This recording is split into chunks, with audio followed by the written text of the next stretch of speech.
आदेश आदेश। मैं अष्टोशावर मित्र प्रवीण आप सभी का हार्दिक स्वागत करता हूं। मार्च महीना मेष राशि के लिए कैसा रहेगा? Arise for March. तो देखिए, सबसे पहले बात करते हैं बुध की। आपकी कुंडली में जो बुध देवता है वो तृतीयेश हैं और फिर उसके बाद वो खष्टेश होते हैं। तो 8 मार्च को बुध देव चेंज होकर के 12वें भाव में आ जाएंगे। खष्टेश का 12वें भाव में आकर के अपने घर को देखना, यह कहीं ना कहीं आपके लिए अच्छा ही होगा। कैसे अच्छा होगा? सबसे पहले तो जब ये अपने घर को देखेंगे तो रोग, रिपु, ऋण इनका दमन करेंगे। वहीं पराक्रमेश भी बुध देव हैं, तो यदि विदेश से संबंधित कोई आपका कार्य है तो वो आपका पूर्ण हो सकता है। विदेश से अर्निंग का कोई सिस्टम बनाना चाह रहे हैं, उसमें आपको सफलता मिलने के चांसेस होंगे। अब देखिए, ये आपके खष्टेश भी हैं, तो आपके लिए कारक ग्रह तो नहीं होते, और आपके पराक्रमेश भी हैं। तो पराक्रमेश का द्वादश स्थान में जाना एक तरीके से देखा जाए तो ठीक भी है, लेकिन हमारी नज़रों में यह कहीं ना कहीं आपके अंदर थोड़ा सा आलस्यपना लाएगा, या फिर आप लोगों की बातों में आ जाएंगे। तो हम ये कहेंगे कि भैया किसी की बातों में आपको पूरे मार्च महीने में नहीं आना, अपने बुद्धि बल का प्रयोग करना है आपको। जितना बुद्धि बल का प्रयोग करेंगे उतना ही आपके लिए अच्छा होगा। क्यों हम ये बात कर रहे हैं? क्योंकि आपके जो नवमेश हैं और जो आपके द्वादशेश हैं वो हैं गुरुदेव, और वो इस वक्त आपके लग्न में विराजमान हैं। तो लग्न में विराजमान होने से भाग्य का साथ यहाँ पर पूर्ण रूप से मिल रहा है। अंतर आत्मा की आवाज़ आपको सही तरीके से बताएगी कि क्या आपके लिए सही है और क्या आपके लिए गलत है। तो गुरुदेव का जो ये कमाल है ना, इसका आप पूरा पॉजिटिव असर लीजिए। एक उपाय और बताते हैं। गुरुदेव यदि आपकी कुंडली में नीच के हैं या पीड़ित हैं और आपको पूर्ण लाभ गुरुदेव का नहीं मिल पा रहा, तो चंदन ले लीजिए या फिर केसर ले लीजिए। उसका जो केसर का तिलक होता है ना, वो या तो अपने माथे पर लगाइए और या फिर अपने कान के पीछे रोजाना लगाना शुरू कर दीजिए। इसके अलावा कंठ और नाभि पर भी लगाइए। इससे गुरुदेव की कृपा आपको मिलनी शुरू हो जाएगी और किसी की बातों में आने से आप बचेंगे। कम्युनिकेशंस स्किल्स की जहां तक बात करें, उसके हैं शुक्रदेव आपके स्वामी। धनेश आपके शुक्र होते हैं, और भैया शुक्र का परिवर्तन हो रहा है 8 मार्च को, और शुक्र आपके धनेश होने के साथ साथ आपके सप्तमेश भी हैं। तो भैया यह आपके लिए बहुत बड़ी खुशखबरी है। मार्च माह में आपका व्यापार बहुत अच्छा चलने वाला है। मार्च माह में दैनिक आमदनी आपकी बहुत बढ़िया होने वाली है। मार्च माह में दाम्पत्य जीवन बहुत आपका गजब का होने वाला है।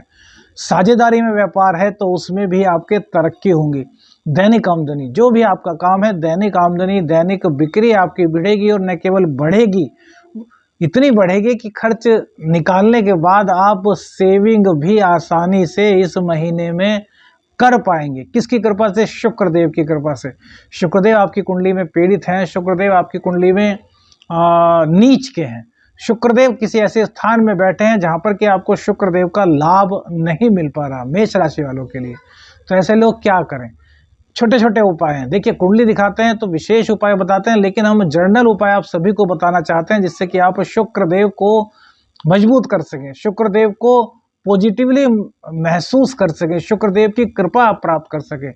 108 मखाने या फिर 1008 मखानों की सफ़ेद धागे में एक माला बना लीजिए। प्रत्येक शुक्रवार को स्नान आदि से निवृत्त होकर, शुद्ध होकर के पूजा स्थान में बैठ करके बनाइए। पूजा स्थान में बैठ करके जब वो माला बना लें 108 मखानों की या फिर 1008 मखानों की, तो 108 बार एक मंत्र है उसका जाप करें। क्या मंत्र है?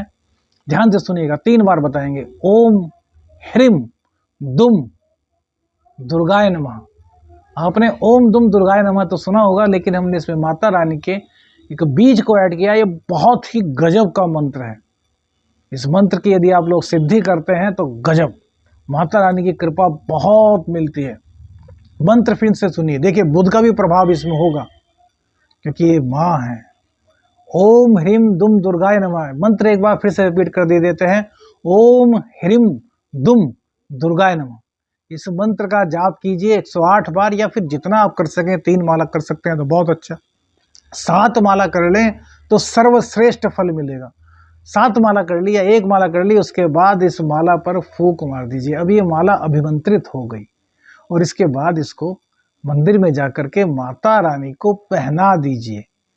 इससे आपको शुक्र देव की कृपा मिलने लगेगी, चाहे शुक्र आपके पीड़ित हों, चाहे शुक्र आपके नीच के हों। क्योंकि मेष राशि वालों के लिए शुक्रदेव भैया आपके सप्तमेश हैं, दाम्पत्य के स्वामी हैं और आपके सेविंग के स्वामी हैं, आपके कम्युनिकेशन स्किल्स के स्वामी हैं, आपके बोली के स्वामी हैं, आपके कुटुंब के स्वामी हैं। तो कुटुंबी जनों से आपका जो मतभेद था वो कहीं ना कहीं समाप्त हो जाएगा, क्योंकि मंगल शुक्र के होने से होता है ऐसा। अब बुध देव का हमने आपको बता दिया। अब देखिए सूर्य देव भी राशि परिवर्तन करेंगे। सूर्य देव का राशि परिवर्तन 15 मार्च में सूर्य देव अपनी वर्तमान राशि कुंभ राशि को छोड़ करके मीन राशि में आ जाएंगे। और सूर्य देव की बात करें तो वो आपके पंचमेश होते हैं। तो पंचमेश का द्वादश भाव में जाना भैया किसी भी हालत में अच्छा नहीं कहा जा सकता। तो इसके लिए देखिए सूर्य देव रोग रिपु ऋण के स्थान को देखेंगे, बहुत अच्छा। 12वें स्थान में बुधादित्य योग बनेगा, यह भी बहुत अच्छा रहेगा। लेकिन 12वां हाउस जो है ना वो क्षय का है, व्यय का है। तो कहीं ना कहीं आपकी शिक्षा में कुछ व्यवधान हो सकता है। संतान आपका कहना ना माने, संतान जिद्दी हो जाए, इस तरह की दिक्कतें भी आपको हो सकती हैं। वहीं और क्या दिक्कत आ सकती है? प्रेम संबंधों में तलखी, प्रेम संबंधों में दूरियां, प्रेम संबंधों में विच्छेदात्मक स्थिति। द्वादश भाव में जा रहे हैं, षडाष्टक योग बन रहा है पंचम भाव से सूर्य देव का। तो ये आपके लिए कहीं ना कहीं दिक्कत वाला थोड़ा सा समय रहेगा। आपका ज्ञान थोड़ा कम हो जाएगा। इसलिए हमने कहा ना कि किसी की बातों में नहीं आना, बृहस्पति देव को मजबूत करना है। सूर्य देव की कृपा प्राप्त करने के लिए आपको क्या करना होगा? देखिए एक छोटा सा उपाय बताते हैं जो सबको करना चाहिए, रोज करना चाहिए। इससे सूर्य देव की कृपा आपको प्राप्त होती है। एक गिलास लीजिए, उसमें थोड़ा सा गंगा जल डालिए। गंगा जल डालने के बाद उसको जल से भर दीजिए। उसके बाद थोड़ी सी उसमें रोली डालिए। रोली डालने के बाद थोड़े से चावल डालिए। बृहस्पति को यहाँ सम्मिलित कर लीजिए। चावल को पीली हल्दी में रंग करके थोड़े से चावल उसमें डाल दीजिए और थोड़ा सा घी, इसी उंगली से थोड़ा सा घी लीजिए और गिलास में डाल दीजिए। अब जहाँ सूर्य देव आपको दिखाई दे वहाँ चले जाइए, अपनी छत पर, अपनी बालकोनी पर, जहाँ भी दिखाई दे। इस गिलास को सीधे हाथ में पकड़कर उल्टा हाथ इसके नीचे, सीधे हाथ के नीचे लगा करके सूर्य देव को याद कीजिए और गायत्री का 27 बार पाठ कीजिए। 27 बार पाठ करने के बाद इस जल को सूर्य देव को अर्घ्य दे दीजिए। और फिर जो नीचे जल गिर जाए इसी उंगली से 5 बार जय सूर्य देव की माथे पर लगा लें, जय सूर्य देव की माथे पर लगा लें। इससे क्या होगा कि सूर्य देव की कृपा आपको मिलेगी। सूर्य आपकी कुंडली में पीड़ित हो, नीच के हो, किसी भी तरीके से सूर्य आपको दिक्कत दे रहे हो, तो कृपा आपको सूर्य देव की प्राप्त हो जाएगी। आत्मा को शुद्ध रखिए। भाग्य आपका बृहस्पति देव अच्छा कर रहे हैं। अब एक बात आती है मंगल देव की, जो कि अपनी उच्च राशि में है। उच्च राशि में मंगल देव आपको सब कुछ दे रहे हैं। आपका राजनीति में वर्चस्व बढ़ा रहे हैं। कहीं ना कहीं माता का थोड़ा सा दिक्कत आपको हो सकता है। हालांकि चंद्र की राशि है तो मंगल चंद्र को सपोर्ट करते हैं, लेकिन फिर भी मंगल देव आग हैं। तो माता का स्वास्थ्य खराब या घर में कुछ कलह आपको कहीं ना कहीं देखने में मिल रही होगी। थोड़ी ईगो आपके अंदर आ गई होगी, जल्दबाजी में निर्णय ले रहे होंगे। तो ये 16 तारीख को चेंज हो रहे हैं और 16 तारीख को चेंज होकर के कहाँ चले जाएंगे भैया? कुंभ राशि में शनि के साथ। शनि और मंगल का योग बनेगा। शनि और मंगल भैया ये थोड़ी सी दिक्कत तो करते हैं, क्योंकि शनि भी उदय हो जाएंगे। मेष राशि वालों पर ना तो 7.5 है, ना ही ढैया है, ना ही पनौती है, और ना ही भैया कंटक शनि आपके चल रहे हैं।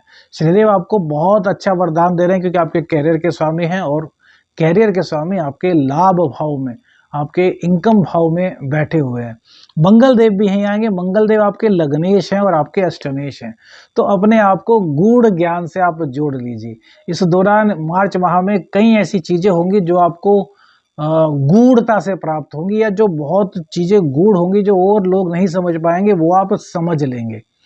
लेकिन इसी के साथ साथ एक बात जरूर कहना चाहेंगे भैया। देखिए मंगल की दृष्टि वैसे तो शुक्र की राशि पर होगी चेंज होने के बाद, तो क्या होगा कि धन थोड़ा खर्च अधिक होगा। कुटुंबी जनों से कहीं ना कहीं थोड़ा सा मतभेद। इसके लिए हमने शुक्र को मजबूत करना आपको बता दिया कैसे करें।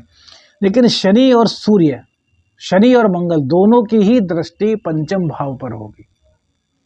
शनि की शत्रु दृष्टि और मंगल और सूर्य, तो यहां पर संतान पक्ष से थोड़ी सी दिक्कत आपको बढ़ सकती है। इसलिए सूर्य वाला उपाय, सारे के सारे उपाय एक दूसरे से कोरिलेट हो रहे हैं। जो लोग ज्योतिष का ज्ञान रखते होंगे वो समझ पाएंगे, जो ज्ञान नहीं रखते वो इन उपायों को करें, वो अपनी जिंदगी में परिवर्तन देखेंगे। पंचम भाव पर मंगल की दृष्टि, तो कहीं ना कहीं थोड़ी सी दिक्कत काहे में,